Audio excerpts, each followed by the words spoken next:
It is the 200 level, Mike Carpenter in the basement studio on a frigid Saturday morning for just some breaking news. Not really anymore, but huge news nonetheless. On Friday afternoon, around 4 o'clock, just before 4 o'clock, it was released that Terrence Shannon Jr. was granted his temporary restraining order, and his suspension from Illinois basketball was effectively over and done with. It wasn't that long afterwards, maybe another half hour, when the U of I released a statement saying that basically we accept the decision and we're going to follow the rest of this court case as it proceeds. In other words, not a statement from the U of I which indicates that they're going to really fight this thing.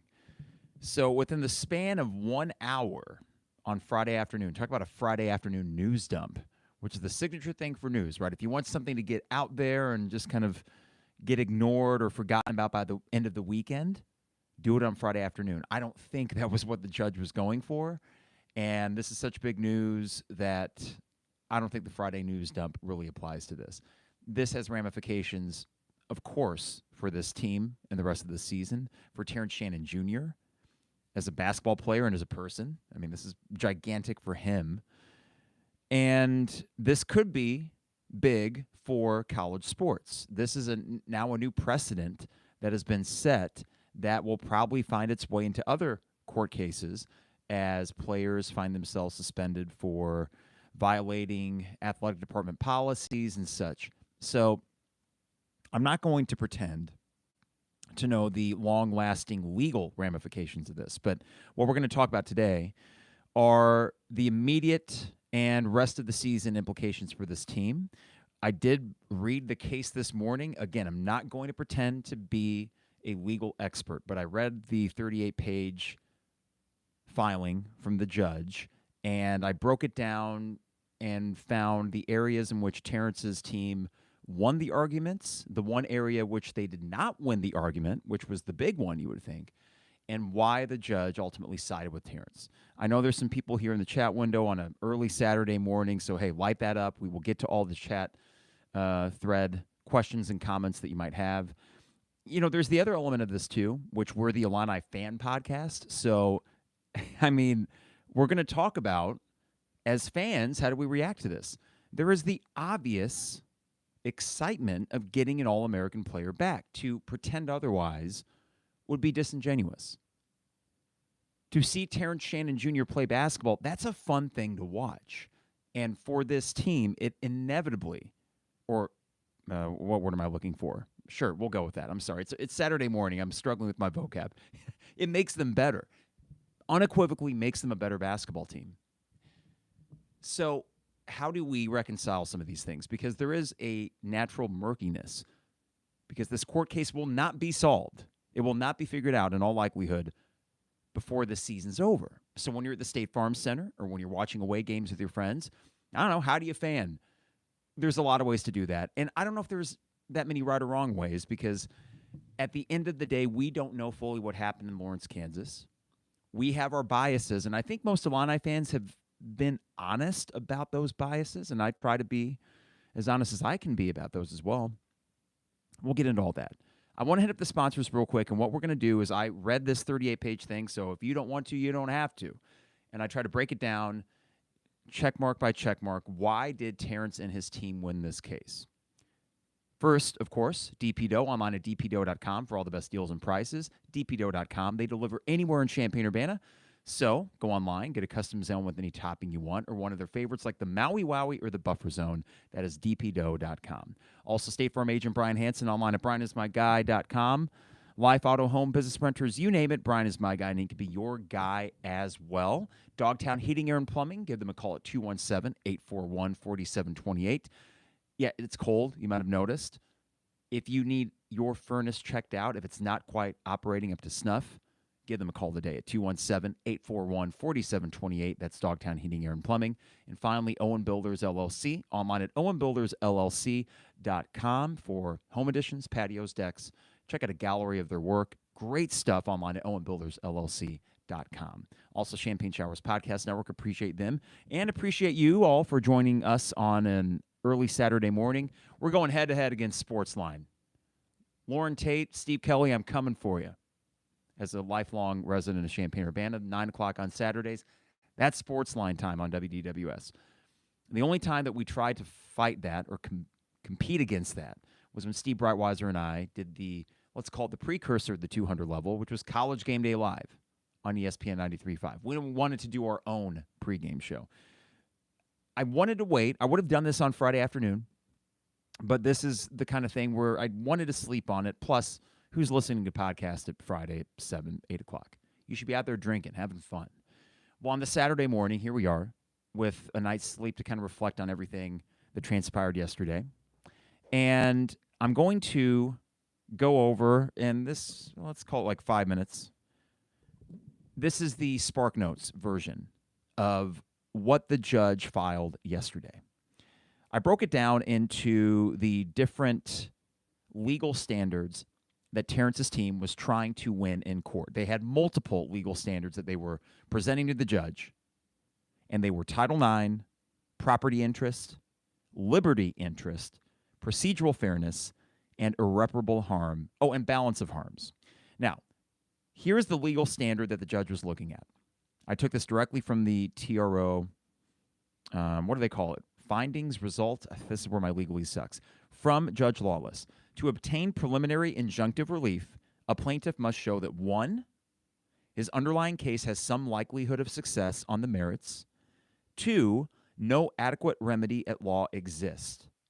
And 3, he will suffer irreparable harm without the injunction. If those 3 factors are shown, the court must then balance the harm to each party and to the public interest from granting or denying the injunction. So, 1, likelihood of success in the merits. 2, no adequate remedy at law. 3, suffer irreparable harm. All right, starting with Title IX here.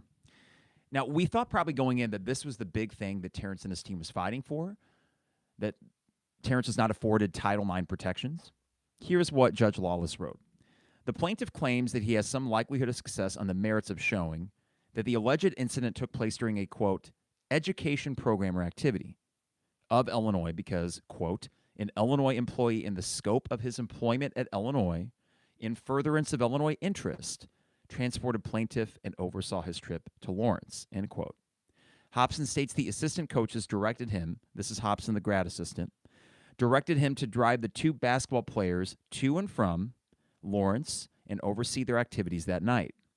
The Illinois coaches deny directing Hobson to monitor or oversee plaintiff's activities while in Lawrence, Kansas. So, apparently, according to this filing, Hobson and Terrence Shannon are actually roommates. U of I and Whitman state that Hobson is not a grad assistant, he's a student manager. So they wanted to say that. Also, the coaches deny directing Hobson to do these things, even though Hobson says the coaches did direct him to do these things. Oh, boy. I read this and I got a little bit of, uh-oh. Do we got coaches stepping in this? I don't know if that's going to be something that is a sticking point going forward or something they need to address. I'll leave that to the guys in the press conference rooms. So, from the judge, based on the foregoing, the court concludes the plaintiff has not established the requisite likelihood of success on the merits of his Title IX claim. In short, right here, Judge Lawless is saying Title IX does not apply here. She considered the fact that it was a U of I adjacent grad assistant, student manager, whatever you want to call it, driving 2 basketball players to and from Lawrence, Kansas. And the judge sort of said, yeah, I get it, but that's not good enough, essentially. This is not good enough to grant you Title IX protection. So we move on. And this is why Terrence and his team filed many different, what would we call it? Sorry, computer going off there. This is why Terrence and his team filed many different claims, complaints. God, I suck at this legal stuff. That's why I just copied and pasted from the TRO. Okay, property interest is the next thing that the attorneys for Terrence were going for. From the decision, plaintiff's participation in sports is vital to the development of his career as well as his current and future economic opportunities, considering plaintiff's intention to declare for the 2024 NBA draft. This is in the decision. Prior to his suspension, plaintiff was projected to be a lottery pick in the NBA. They even cite a document here.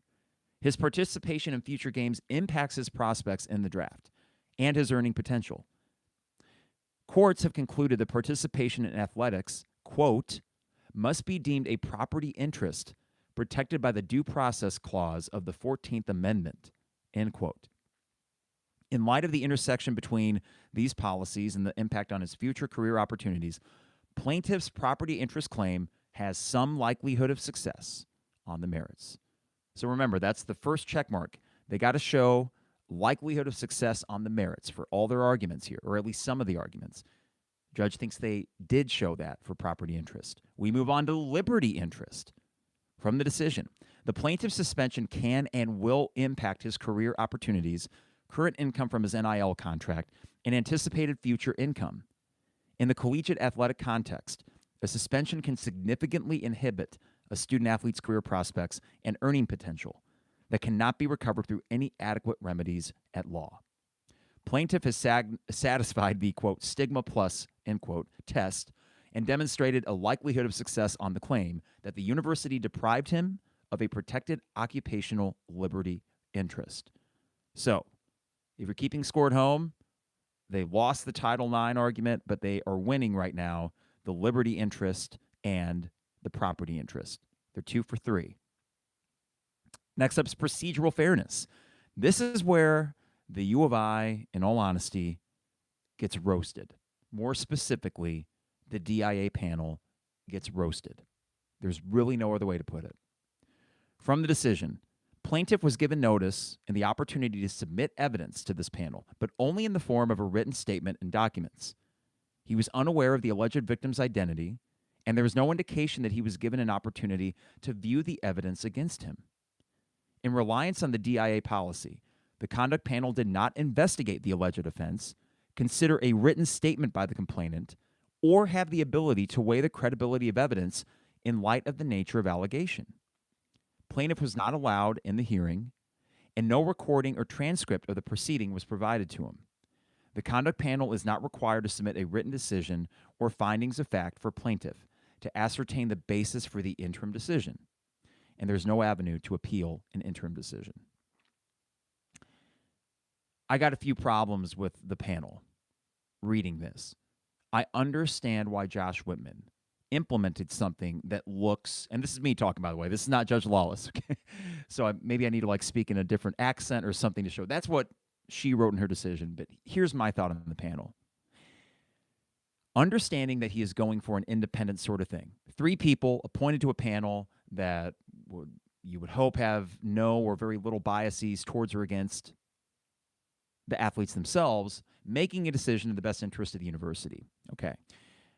I get the concept of it, but the idea that there would be any hearing where you can't be present yourself, the idea where you don't even get to speak in front of this panel, the same opportunity you would be afforded in a court of law, which essentially the panel, while not a court of law, gets to act in some of the same ways.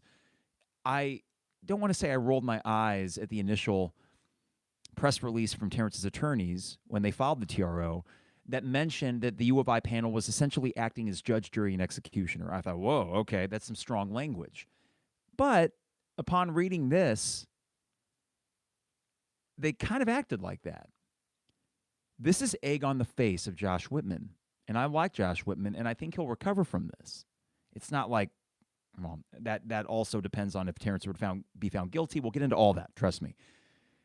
But for a lawyer, someone that went to law school, this seems like you should have maybe considered the fact that someday down the road, the panel would face a very big and important decision.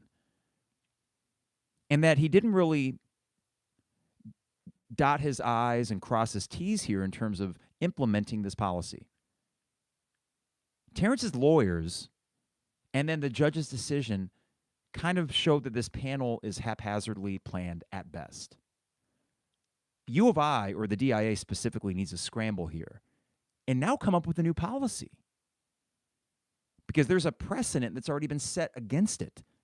Now, Terrence has money and resources to get some of the best lawyers that money can buy. And whether these guys are doing it pro bono or doing it for on the cheap, I'm not sure, because I know that some of these lawyers have U of I interests, including Steve Beckett, the local guy. But this right here seems to be the crux of it. And when we get to the conclusion, you'll see that as well. The judge thought this panel was bunk and said so in so many words. Now, to continue with what the judge said, they talk about the OSCR, which is the Office of Student Conduct, something rather. But anyways, the OSCR and the DIA panel and the Court of Law. These were the three parallel tracks that Josh Whitman was talking about. The judge argues that the OSCR at the U of I is fair because it does afford the defendant or the person that's been accused of something. It affords them many of the same rights that the Court of Law would. But meanwhile, the panel does not. Based on the foregoing from Judge Lawless, the plaintiff has demonstrated a likelihood of success as to the inadequate procedural safeguards afforded to him during the DIA disciplinary process. Quite simply, as the attorneys had said, judge, jury, and executioner. Dang. Hey, and chat feed, keep lining it up. I will get to all those, I promise. I'm just going to got two more here. Okay, the next one that they argued in this case, irreparable harm. Here's what Judge Lawless said. Given all these circumstances, which include draft stock, NIL, exposure through playing games, it is particularly difficult to quantify plaintiffs' potential financial losses. The court finds there's some merit in plaintiffs' assertion that, absent reinstatement, the public perception may be that the university presumes the plaintiff to be guilty, or, in the very least, actually investigated, whether the allegations were substantiated before suspending him for the duration of the season. More importantly, the plaintiff will not have an adequate remedy at law if, for argument purposes only, the pending criminal charges are dismissed, or he's acquitted on said charges after the conclusion of the basketball season and NBA draft. Therefore, the court finds the plaintiff has demonstrated that he has an inadequate legal remedies and will suffer irreparable harm. In this section of the TRO, Judge Lawless directly addresses the financial loss and the lost career opportunities and all that directly, and mentions, as she will in the conclusion, it is impossible to quantify how much money he would continue to lose if not reinstated to the team.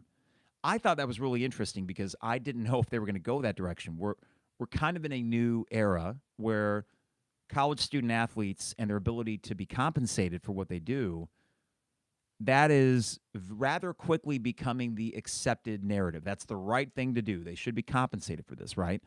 Whereas 10 years ago, I don't know if we would have seen the same argument presented or the same conclusion reached by a judge in any case like this.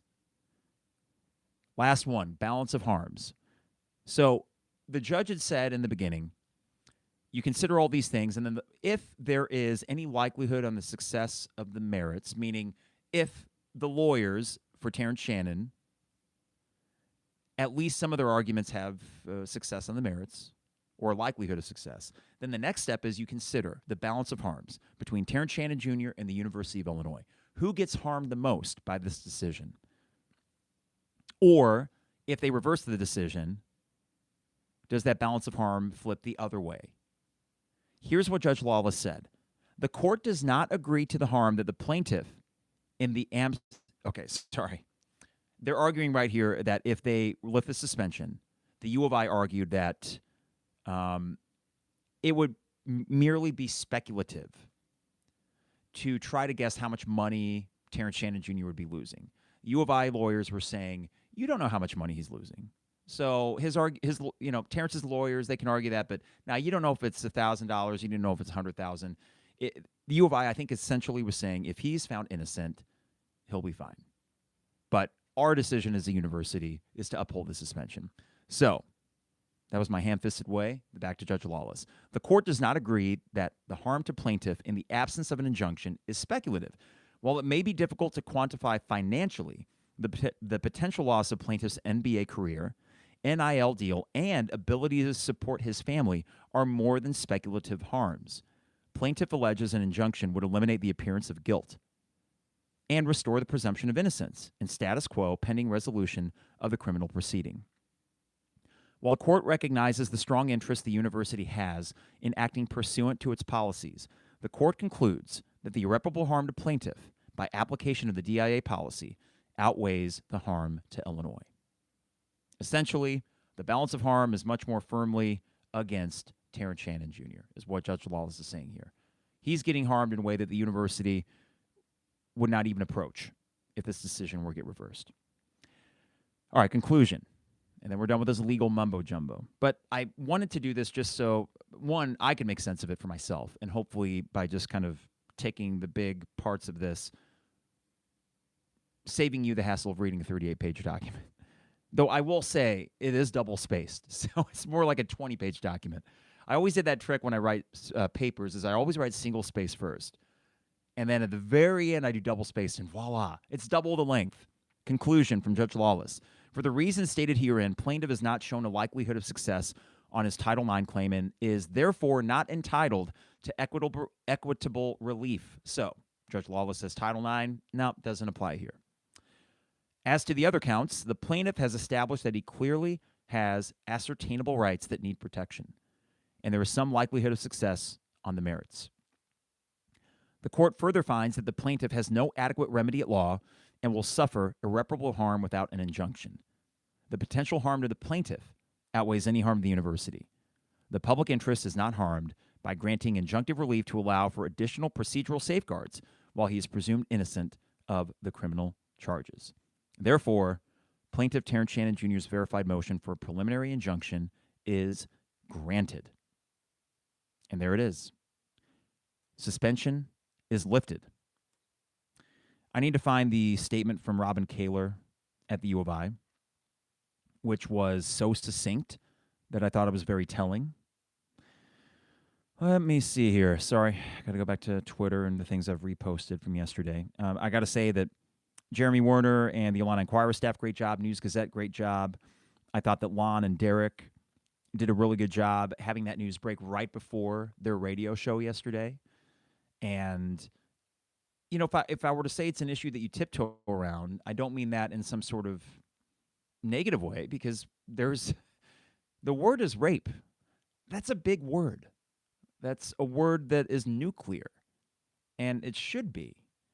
So when we are talking about something that we still, right now, don't know exactly what happened in Lawrence, you have to treat it with some weight and gravity, as opposed to, hey, Terrence is back. We're going to talk about the balance that we as fans might have to the balancing act that we're going to have to do ourselves. All right, this is the statement from Robin Kaler. And I want to make sure I get the whole thing here, though it's not very long. We have received the court's order. Effective immediately, Terrence Shannon Jr. has been reinstated to full status as a university student-athlete and will be available for basketball practice and competition. We will continue to review the court order and monitor the case.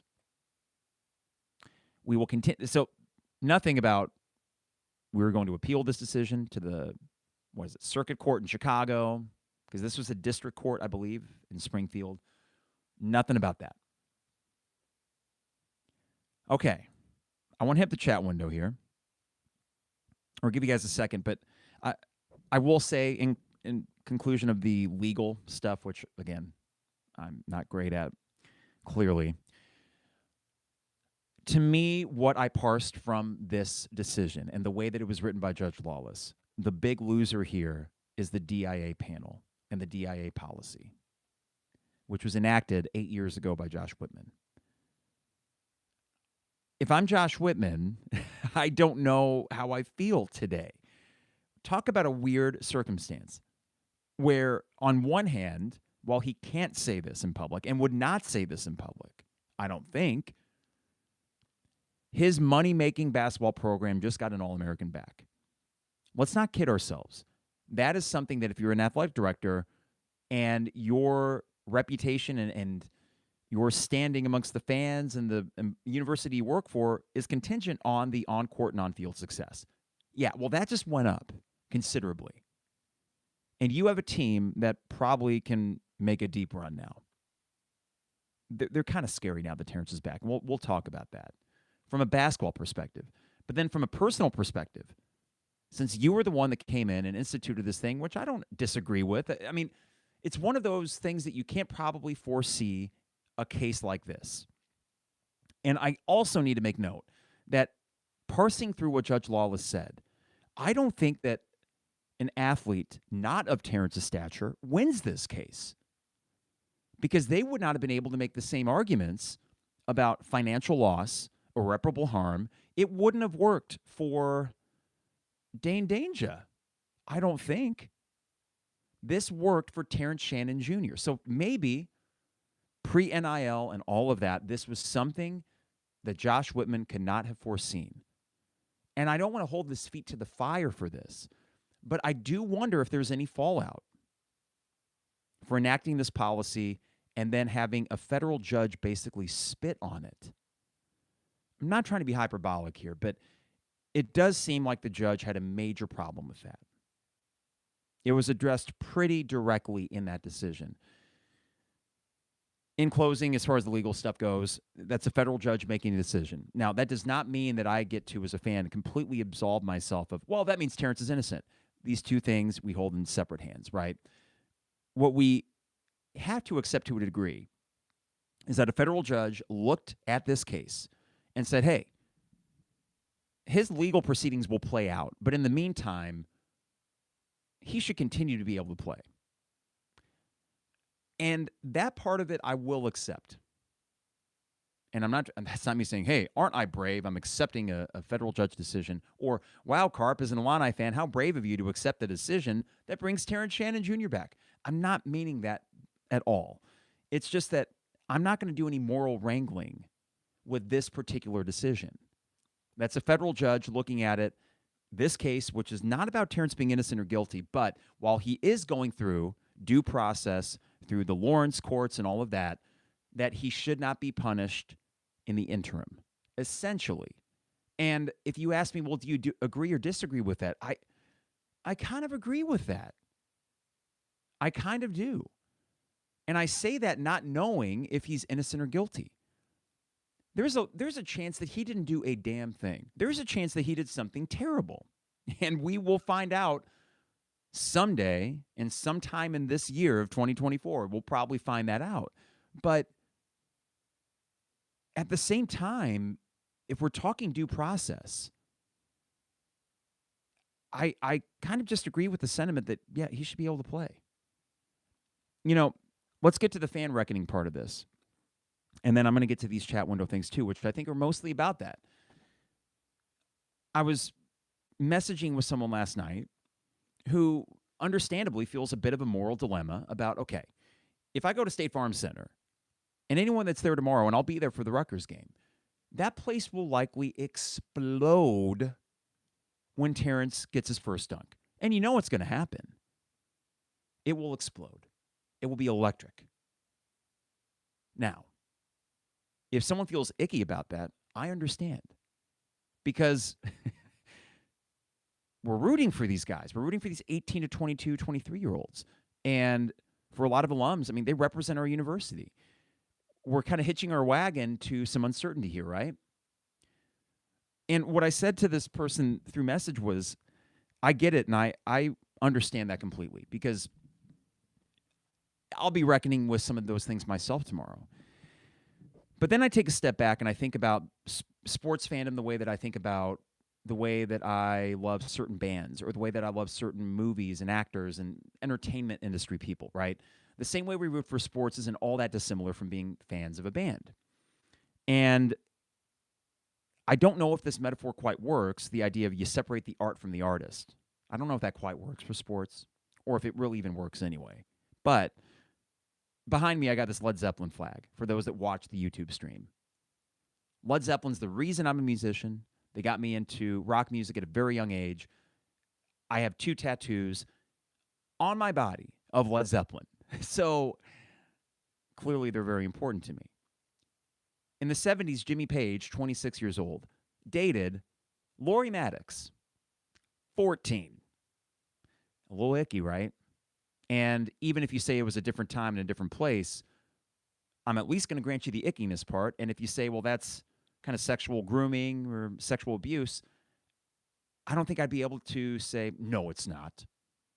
I'd have to say, yeah, you might have a point there. John Lennon, I'm a huge Beatles fan. Another reason why I'm into music the way I am. Beat his first wife regularly. He eventually apologized for it. He was reflective about it, about how abusive he was. But nonetheless, he was an abusive individual, physically abusive. I still listen to the Beatles a lot. I love John Lennon. I love the Beatles. I know for a fact, well, I don't know for a fact, but I think we can speculate that when it comes to watching sports, how many people have you rooted for that have done some terrible things that we don't even know about? I don't know if this is me trying to take the weight off of Illini fans' shoulders and say, you know what, just go root for the team. But in a way, it kind of is, because as sports fans or as music fans or as movie fans or fans of anything, we don't know the full story of the people that we are rooting for, the people that we put our vested interest in. And if we started to adjudicate all of the personal lives of the people that we support in any of those fashions, we're going to be spending hours and hours and hours trying to figure out, well, are they a good person? Are they a good person? When in actuality, we will never know for sure. So with the Terrence Shannon Jr. case, when I go tomorrow, he's on my favorite basketball team. They're a really good basketball team. I'm a University of Illinois graduate and finishing up my master's there. I got a lot of ties with this community and with this school. I personally am not going to treat this as some sort of protest. I'm going to cheer, and I don't think going to do the full-throated thing right away, because there is the obvious weirdness of this situation. There is going to be a weird buzz. Part of me wanting to go tomorrow is to see what is the atmosphere like, especially before the game, the nervous energy in that building. You're going to be seeing Terrence Shannon Jr. in the layup lines and shooting threes. You're going to be seeing him warm up. Starting lineups are going to hit, and you're going to wonder, is he starting or is Luke Goody still starting? If he is starting and gets his name announced, how's the crowd going to react? If he comes in after the starting lineups and he goes to the scorer's table, how's the crowd going to react when they see him walk up there to check in? The nervous energy and seeing how this all reacts, and I think we probably know how the crowd's, it's going to be full-throated, right? I don't know if right away I'm going to be like, yeah. I mean, this has been a weird 3 weeks, and that is an understatement. But at the same time, what the hell? I'm not the judge, jury, and executioner, just as the DIA panel is not. He will get his day in court. And if we want to be honest about this too, and the judge mentions this in the decision, which I thought was of note, as of now, and we will find out more if there's discovery of evidence on, February 23rd. We might very well find out more. But at the moment, Terrence and his attorneys have seen no physical evidence, no video surveillance evidence. We know for a fact that people that were with him weren't interviewed until after the charges were filed. If you want to tell me that that's not murky, I'd say no. Let's be honest. That's a little murky in and of itself. So if we want to presume, even if there was a mountain of evidence early, and you want to try to pretzel logic yourself into thinking innocent until proven guilty, some people have done that, like OJ. If you thought you want to give him presumption of innocence, we all knew. Of course, there were all the social ramifications of that case, but everybody knew, right? Everybody knew. That's the court of public opinion saying, come on, give me a break. But then every case is an individual thing. And if you want to tell me that so far the things that have been presented through affidavits and then in this TRO, which kind of reinforce that, and you want to tell me that there's not some gray areas to the prosecution's case against Terrence Shannon Jr., I'm going to ask you, what were you reading? Until we get more evidence, which we might, the evidence presented so far, while it does not exonerate Terrence of anything, and yeah, there's an icky factor from what is stated there. If I'm a juror and that's what's being presented to me, and there's reasonable doubt, are you kidding me? There's reasonable doubt from what we have so far. And that's not the Illini fan talking. If you think it is, good on you. I would understand it. That would be a fair criticism to make. But from what is presented so far, I can't make that leap. The same way that I can make that leap when information came out about Kendrick Nunn. And I said, that is some really atrocious behavior. I don't want him on my team. When the news came out that Terrence was charged with this, sick to my stomach. I'm like, be gone. Dude, seriously. But through the things that have been filed and released to the public and what we know, and we can certainly argue if it's fair or not that these files have gotten as public as they have. I think that's a fair argument because there is an accuser. There is a potential victim in all this. And while their name isn't getting dragged through the mud, this case is out there. And if something happened, that is, to say the least, unfortunate and not fair to them. But you kind of got to go with what you know so far. And if the judge makes reference of this in the decision, I'm thinking, okay. All right.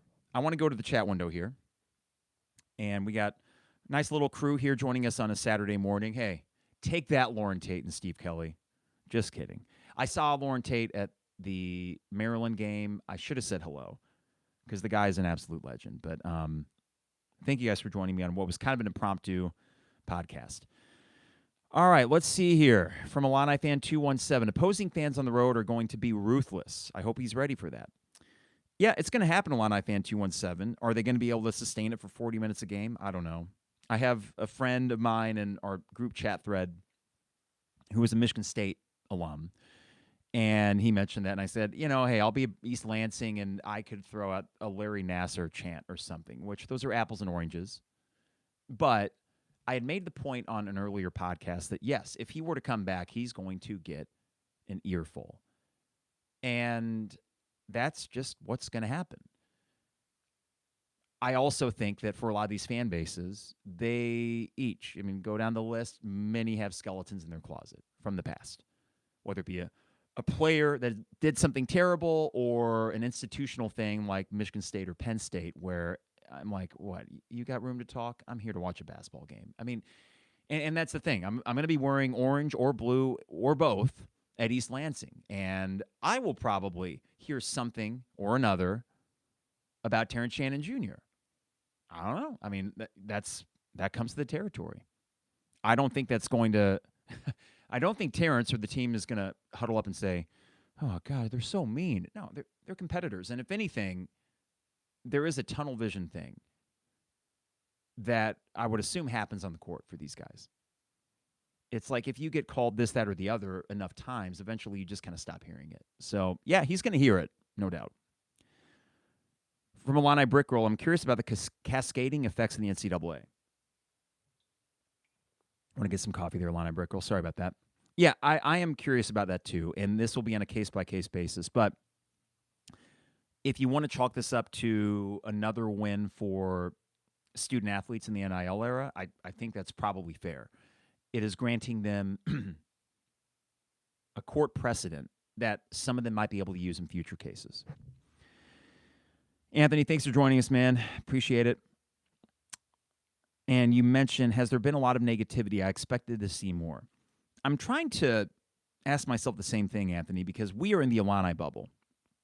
But we follow national reporters on Twitter, on Facebook, whatever platforms you use. We follow national college basketball people. There's a college basketball subreddit, and I go to that a lot, and it's kind of fun to read. Like after the Illini-Michigan game, in the game thread, read the Michigan fan comments. So I will be honest, Anthony, from what I've seen, and I can't pretend to know the full court of public opinion here, I felt like last year what was going on with Alabama got a ton more press. Granted, Alabama kept playing the guy whose name escapes me right now. They kept playing him despite the fact Miller, his last name, I think, right? They kept playing him despite the fact that he was purported to be the driver and the gun giver guy to a murderer. Whoops. He kept playing. That got a lot of flack because he kept playing. Now, with Terrence coming back, we might see that negativity swell up. It's been quiet because what did the university do? They immediately suspended him. And if you ask me, do you agree with that initial decision? I do. What else he got charged with rape. What are you going to do? You got to charge him or you got to suspend him. Can't just let him keep playing. But at the same time, this is the legal system. I don't know. It's imperfect, but if they win a case in front of a federal judge that says the DIA's process was flawed, then I'll accept that. And then we'll see if the general public does as well. Yes, he's going to hear it. He's going to hear it big time up at Northwestern. I mean, dear God. But keep in mind, that's going to be like a half and half environment. And we'll just see going forward. Yep, there'll be cat calls and all that kind of stuff, and that's just what's going to happen. But I don't at the moment, Anthony, feel the sort of groundswell that we necessarily saw against Alabama last year. All right, continuing here. This is Joseph. I feel bad for the other guys on the team that will have to deal with all the negativity of the opposing fan bases. I was talking with my dad and mentioned maybe they go the Michigan football route, us against the world. I'm glad you mentioned this, Joseph, because this is one thing that I hope publicly they don't do. I hope they don't say in press conferences or post-game hits with sideline reporters, hey, you know, no one believed in us. Or I hope they don't go the victim route, because there's a chance that there's an actual real victim out there. People would argue, well, Carp, there's a chance that Terrence was kind of the victim of a shoddy case, and that might be true. I don't know. We're going to have to find out about that. I don't want them personally to go the route of victimhood. It's been a weird 3 weeks for sure. He's back on the team. I hope, as an alum and a fan, that when it comes to how they work through this, it is just, we're all about business. We're here to play basketball. And they can say we support our teammate and all that, and they probably will. I hope they don't veer into the sort of thing we saw with Michigan football, which stealing signs, as bad as that is not as bad as rape. It's not. So I wonder how Underwood will address that with the team. Internally, they can be as happy and excited as they want. On the court, I think they're old enough to just play the game. Off the court, when they're talking to the press or they're tweeting things, I hope they avoid the us against the world thing, because I don't think this is an apt situation for that. All right, let's see here. Good morning, Whipple. Good to see you again. Alana Brickle mentions how it's interesting that this is probably a common setup in many athletic departments. And if we talk about ramifications, Brickle, to this whole thing, I think it's many athletic departments are now scrambling this morning, and we're having some meetings on Monday when they get back from the weekend, saying, is our policy up to snuff? I'm sure there'll be many of those. This is from On the Mark. NIL saved TSJ, both with projected earnings and potentially the ability to hire good lawyers. 100%. 10 years ago, 5 years ago, 3 years ago, I don't think he wins this. From Whipple. Opposing fans are always ruthless. These guys relish playing on the road and probably will be even tougher now. If we're just talking the on-the-court effect, I agree with that. I think, rightly or wrongly, or not either, maybe neutral, this is a galvanizing thing for this team. As I mentioned, I don't want them to project the us against the world victim kind of thing, right? I don't want that projected. But I would imagine that's going to be under the surface here as they play the rest of this year. From Darren, I think Whitman is thrilled and wouldn't be surprised if he helped facilitate the TRO. Best case scenario for him. Well, let's talk best case scenario, because there's the idea that the U of I would somehow be liable if Terrence were to be found guilty. No, they won't. How? A federal judge said, play him. Lift the suspension. Okay, thanks, Judge Lawless. That's it. It's out of their hands. That's probably why you don't see them fighting it. It's why I'm not concerned as a university alum or fan of their sports teams. I'm not concerned with blowback to the university itself if he's found guilty. And that also goes for Whitman or Underwood. A federal judge said lift the suspension. What are they going to do? Not play him? I saw people throwing this out yesterday. Are you stupid? They're going to play him. First off, that's naive as hell. The idea that an All-American would have their suspension lifted by a federal judge, and then he comes back to practice, he say, sorry, Terrence, but for my own personal morals and my uncertainty about the situation, I'm not playing you. Give me a break. What world are you living in? I saw a few smart people tweeting that, and I'm like, take 5 extra seconds and think about this. They're playing Terrence. They will play him. One, they kind of have to. Why do they have to? Because how do you explain not playing him? after a judge makes a decision like that? How do you explain that? There might be something to this that Whitman is thrilled. Darren, there might be something to that. And I don't think that the university is liable anymore. I think it's out of their hands. They're going to go back and they're going to redraw their panel policy, I'm sure, because they have to. Just got egg on their face with that. But Whitman would never admit that this worked out okay. But in some ways it might have for him. And if he's got to sacrifice a little egg on the face for this result, again, he would never admit that. But there might be something to it. From Brad P. Hey, Brad, good to see you. Let's be honest. If TSJ plays and is found guilty, everyone will forget about it in 5 years. If he's suspended and found innocent, fans will never let the university live this down. I would agree with that. And I do think, Brad, there would be some major public blowback if he's found guilty. And I would say that's warranted if he's found guilty.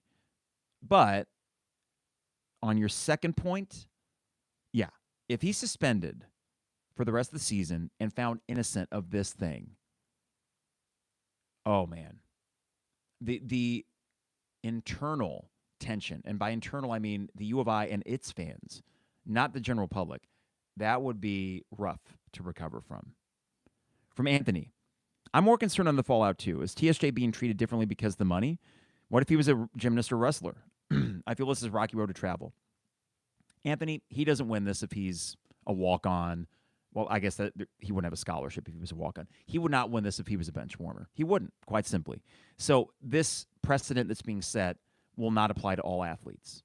It will apply to the elite athletes that have a lot of money and a lot of money to lose, potentially.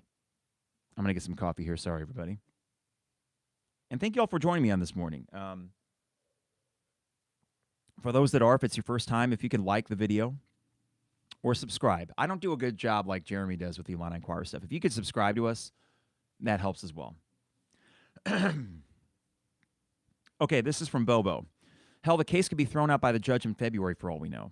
Well, it's February 23rd. I mentioned earlier the evidence we have, or more specifically the evidence we don't have, is why right now this case, if you were to try it in front of a jury, I think it is fair to say there is more than a reasonable doubt, because most of what is known is based on the accuser's testimony. There is a lack of physical evidence that we know of. There is a lack of video surveillance evidence, according to Terrence's attorneys, which was referenced in this decision. And I don't know about the DNA stuff yet. If there is any DNA, you think that would be kind of, if not open shut, it would be pretty important to something like this. So, yeah, I don't know. Right now, this case would not win in court. I don't see how it could. So there is a chance, though, on February 23rd, Bobo, all of a sudden there's a deluge of evidence at discovery. But for some reason, I thought early on in this that the defendant and his attorneys, his or her attorneys, get the evidence against them pretty early on. But maybe not. So that's why there's still more to potentially be seen. From Brizzle, it's possible Underwood is told to keep him on the bench. I don't see how that can work. What do you know? How's that going to work? And Underwood, and I will say, you know who's coming out okay in this? Underwood is relatively scot-free. Champagne Showers did a great job of scouring a FOIA drop from the university. And the one name that I thought is completely comes off scot-free in this whole thing is Underwood.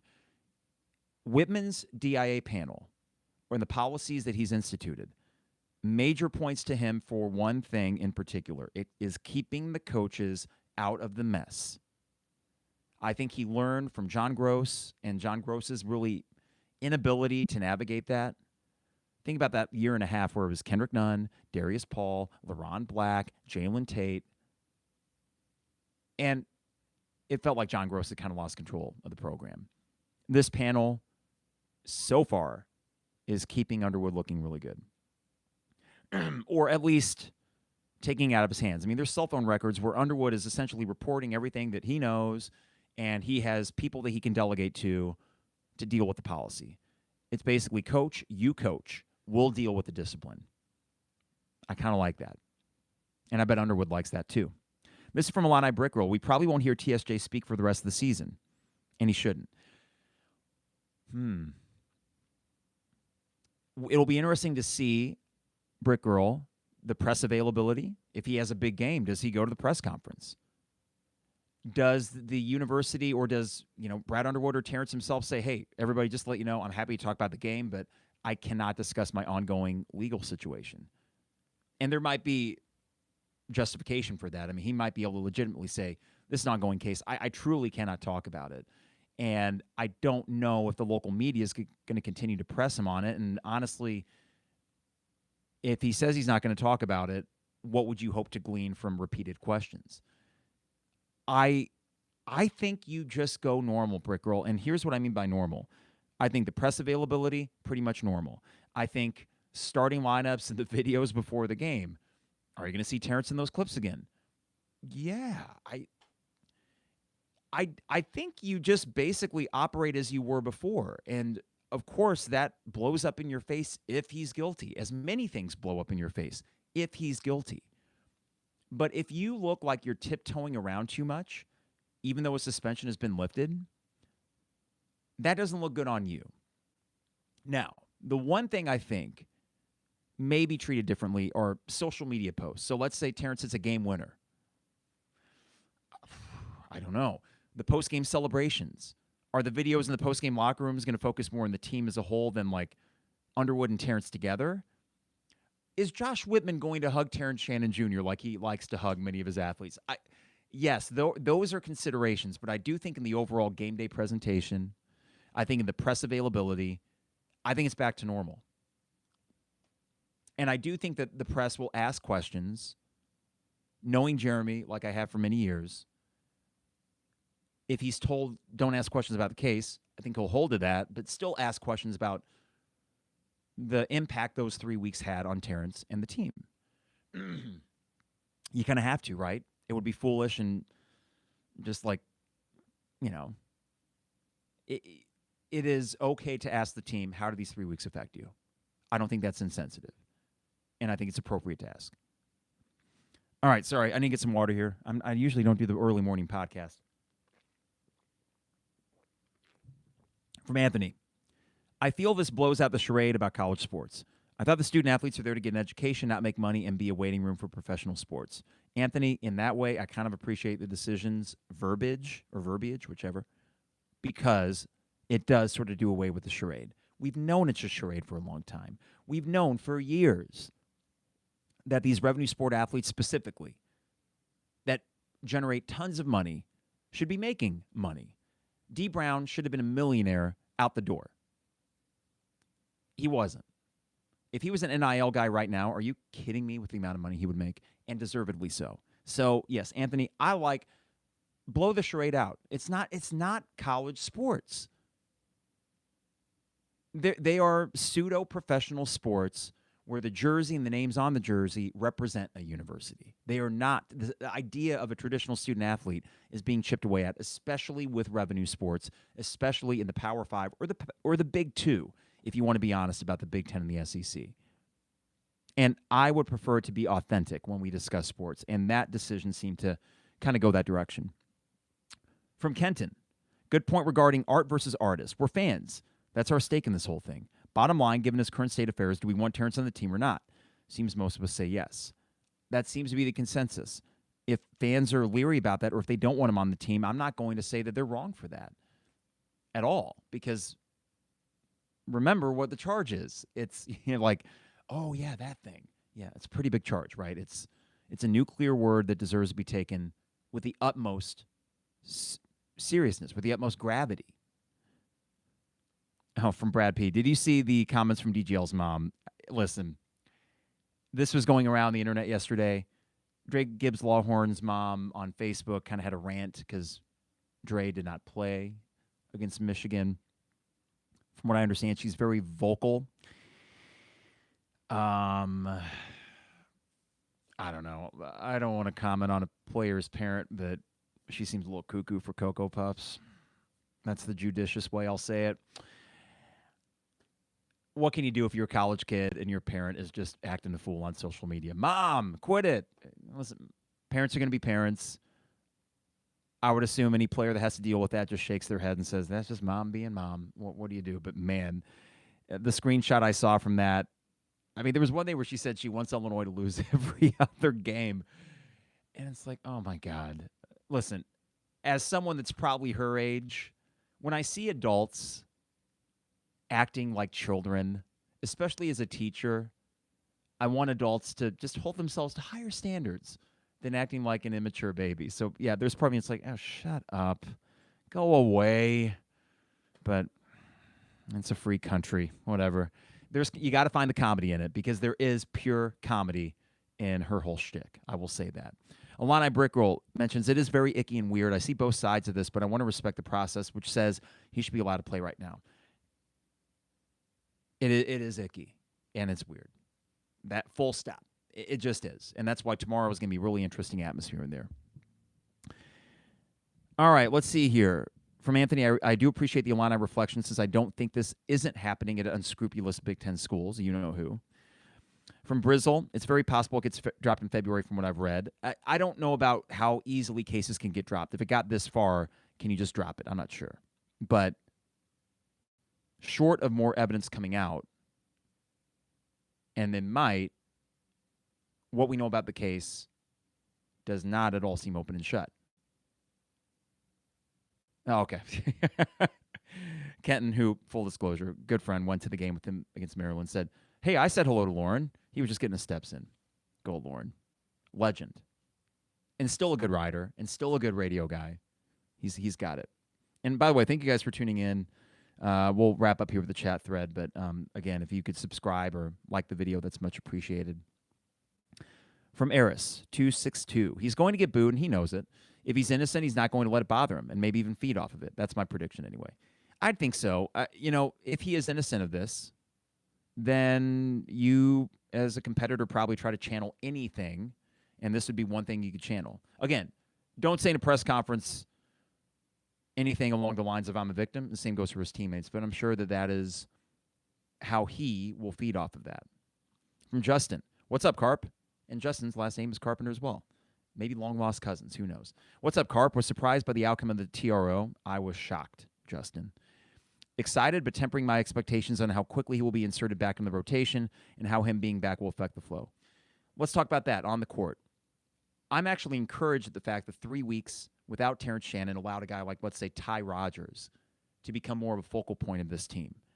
Ty is figuring out his game. The Purdue game was a blip on the radar, and he had a bad shooting game against Maryland. But Ty is figuring out his role and becoming very good at it. And he has more favorable matchups, it seems, than unfavorable. That's one example of someone that's improved over the last 3 weeks because of this. I think that what it ultimately will help is Marcus Damask more than anybody. Because Damask in some of these games, including parts of the Michigan game, and he still got his 15, right? But there were times where it felt a little more labored than before. I think this is going to help the team immensely. I do not worry about the flow part of it so much because I think there was so much synergy going anyway. They haven't felt like that different of a team in the last 3 weeks, if you think about it. When they've been at their peak against Northwestern and the second half against Michigan, that looked very much like the Illinois team with Terrence throughout December. So this is one of those situations where, unlike, let's say, the Ray Rice coming back, and I don't know if you remember that, he comes back from a broken wrist or broken hand. It was an overtime game against Michigan at home. It was the last game at Old Assembly Hall or Old State Farm Center. It was still Assembly Hall, sorry, before the renovation. And he was more of a defender that game. You had to kind of work him back into the rotation. This, I don't worry so much about that. From Anthony, Coleman Hawkins seems to be the easy villain to opposing teams, so that might take some heat off TSJ. Maybe it's a different kind of heat. You know, Coleman's the easy guy to hate because he's got such a distinct look and he's demonstrative, and he even drove us nuts for a bit, right? He drove all of us a little nuts at certain points, but he's not right now because he's off the charts good on the court. Yeah, he'll get joshed, and Coleman embraces that, but the vitriol directed at Terrence will be of a different nature. It just, I think, inevitably, based on the seriousness of the charge, he's going to hear it. He's going to hear some stuff. All right. Illini Brick Girl, they have to play them. Somewhere it talks in there about not playing him being a de facto suspension, and Illinois would be back in court. Interesting. Wouldn't that be a court case?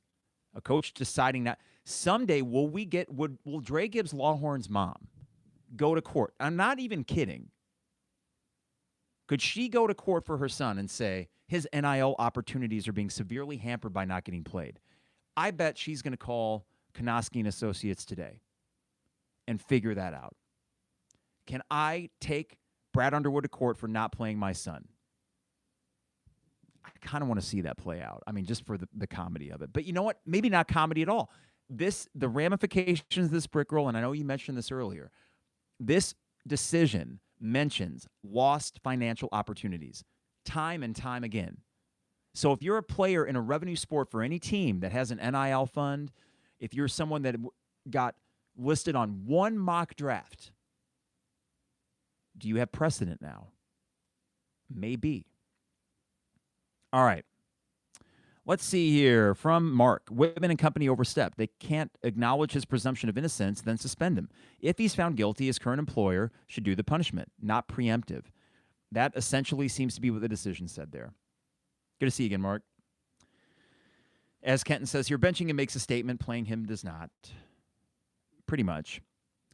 And let's see. From Illini Brickell, they did a formal request last week, maybe, but the police department has until the 30th or 31st to send it. I'm assuming, Brickell, you're talking about more evidence. From Anthony on playing him, so a judge is making coaching decisions for Underwood. I mean, Underwood's going to play him regardless, but what kind of precedence does that show? Yeah, I don't know, Anthony. This is where each case, it seems like what limited knowledge I have of the legal system, cases build upon each other. Precedents are set, then another precedent's set. You take them all in its totality when you make your arguments. Okay, let's see here. Got a few more. I really appreciate all the chat thread and the fact you all came out on this Saturday morning. From Jared, are they going to show the older pregame video with Terrence? I'm actually really curious. No, I wonder that too. I'm curious about a lot of those little details tomorrow. Do you show anyone in Terrence Shannon jersey? And they avoided that at the last game against Maryland, or the Michigan State game, actually. Sorry. Someone had a cardboard sign that said free TSJ, and I have never seen a camera swipe away quicker than that. Anthony, I wonder what, quote, guilty looks like. Is it just the rape charge? What if he gets sexual misconduct? That is interesting. There is the secondary charge, or the alternative charge of sexual battery. Which, again, even with what we know, I don't think you could charge him at the moment based on that. But that's one of those gray areas, and there's many of those, right, Anthony? I wish I had a better, if it's the sexual battery charge, then this is how people will react. As with this whole thing from the start, it is sort of, as things unfold, how do we react to it? And I don't think there's much more we can do in discussing it. From Illini Brickroll, curious what will be said during media availability today. That's right. I think they are available. They always do a day before thing at the Oven. And from Eris, we have now seen what Harmon can do, and I think he'll get more playing time as well. Honestly, I think Underwood now realizes he has more weapons now with TSJ back than he did before the season began. Let's end with this. We're a sports podcast from a sports perspective, from a basketball perspective. This team is scary good with Terrence. They are scary good. They are Final Four good with Terrence. And I say that based on a few things. One, college basketball landscape this year tells me they got a shot. Other than Purdue, and I know Purdue's lost 2 road games where you say, Purdue, what are you doing? Purdue is insanely good. They are insanely good. And you got the Houstons of the world. You got other teams that are really, really good. But I tell you what, that list of A-plus tier teams is very short. The list after that, a mix of the Tennessees and the Illinois of the world, the Dukes of the world, the North Carolinas of the world. Depending on matchups, any of those teams. This team is one of them. And in this college basketball season, especially so. Secondly, when we were talking about the flow of the team, on and how he's back, it's not February yet. It's January 20th. He will be back on January 21st. We're 2 months away from the NCAA tournament, from when he comes back. And what is it? 14 more regular season games, and the Big Ten tournament as well. Did I get that count right? I think so. So, all that in mind, to see the individuals like a Harmon and a Ty Rodgers improve, and to see a Marcus Damask still have the ability, even without Terrence, to occasionally get the 29-point game, like Coleman playing better than he ever has. I don't think those things go away just because Terrence comes back. This team with Terrence, in short, is scary good on the basketball court. You'll see that, I think, tomorrow. I do not worry about any Maryland letdown. I don't. If anything, I think there's going to be just an extra pep in their step or whatever you want to call it. And that environment is going to be something to see. And I'm not going to say that there's not going to be moral dilemmas that certain fans will be feeling, and those are justified. I'm not going to tell you how to fan. I never have. I never will, unlike some other Illini talking heads. Fan how you want to fan. The only thing I would, I guess, caution against is turning any of this into a sort of victim complex in the way that Michigan football fans did with their thing, or Michigan football players especially, and then it trickled down the fan base. I don't want us to adopt that because I don't think that's the takeaway here. We might find out down the road that Terrence was wrongfully accused, full stop. I don't know if that's going to be the case, though. Something probably happened at this bar, whether it was consensual or not, whether it was as bad as the charges indicate or not even close. But while these 3 weeks would have been objectively tough for someone accused of these crimes and charged with these crimes, even with that, I don't want to see this basketball team or this fan base adopt any sort of victim mentality. He won the TRO. He's back. Let's play the games. And for me, I'm just going to root for the team that's in front of me. And am I going to feel guilty or bad about it? I don't know about that. I don't think there's really much point in doing that. But I also want to be cognizant and be aware that this is a weird situation. And also think to myself, if I'm talking to a fan of an opposing team and they ask me, how do you root for that? I kind of want to have an answer for them. So I think, if anything, as I mentioned before, I'm not going to tell anyone how to fan because that's not my role to do that. But my considerations are, one, not treating this like we're victims, and two, reflecting on it as a fan to figure out, okay, why am I comfortable rooting for them? And if someone were to ask me, how can I justify it? And that's all. I don't know if I need to go any more steps than that or if you do either. But, oh no, sorry. Did the intro music come back? Sorry, everybody. Yeah, it looks like I went longer than the Michigan podcast. Okay. So you guys would have heard that through the YouTube feed. But anyways, I'm going to close the podcast out. I thank you all for joining me for what is a longer podcast and for all the chat stuff that you all threw in here. And, on the mark, says, good job going through this. My last 200 level contribution was the title for one of the levee breaks after the Minnesota blowout. Was that the COVID year, Mark, where Minnesota came in here and smoked us? Or maybe, I forget. But, yeah, well, Mark, great to see you again. And Illini Brick Girl, I appreciate all these comments. And I'm not going to be perfect through this. If I said or did anything in these 3 weeks which came off as either insensitive or I would fully accept that I have and will not be perfect in a situation like this, and I don't know anyone that has been. From the start of the allegations and the charges, and as the information has come out, I've tried to give appropriate weight and respect to, well, what if he is guilty? And the fact that there might be a true victim out there in all this. But I can regurgitate that over and over. I feel like that's kind of a given, right? I think that any reasonable person would understand the seriousness of that. Going forward, we're a sports podcast. And we got a game tomorrow. I'm going to be there, so we won't do a second half pod.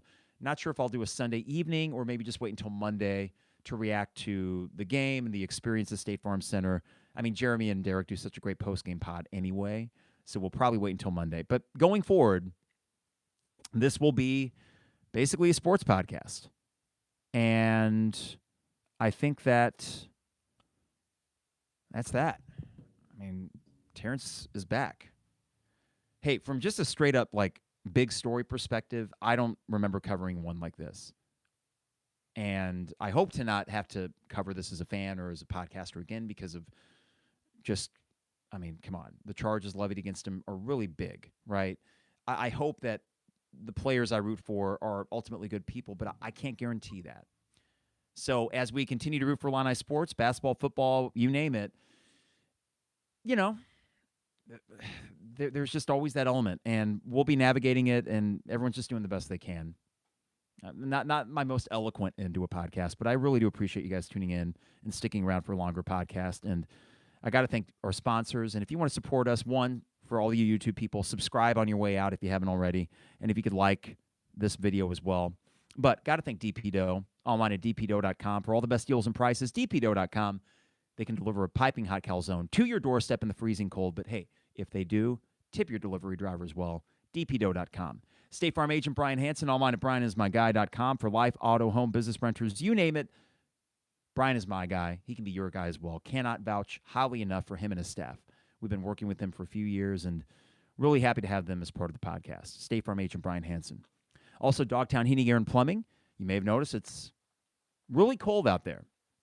Reminds me of True Detective Night Country, which started on Sunday. It's in northern Alaska. Looks like a tundra. It's basically a tundra right now, and your furnace is probably working as hard as it possibly can. It is well worth it to get Dogtown Heating, Air, and Plumbing to come check your HVAC system. Give them a call at 217-841-4728.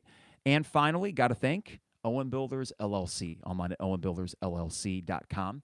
Luke and his staff, expert craftsmen, but the one thing that kind of sets them apart is they are really good at the communication piece, which if you've ever gotten home work done in your home, you know, depending on the contractor, communication can get a little frustrating. Not at all with Luke and his staff. Go online to owenbuildersllc.com, check out a gallery of their work, and get a free quote. Thanks again, everybody. I really appreciate it for you sticking around as long as you did. Stay warm. If you go in the game tomorrow, you're going to see one heck of an environment. It will be something to see, for better or worse, for all the weirdness, but I will never truly have seen an environment like I will at State Farm Center tomorrow against Rutgers. See you soon, everybody. It is the 200 level. Whew. All right. Thanks, y'all. Take care. Have a great weekend, and we'll see you, I'm guessing, on Monday. Bye.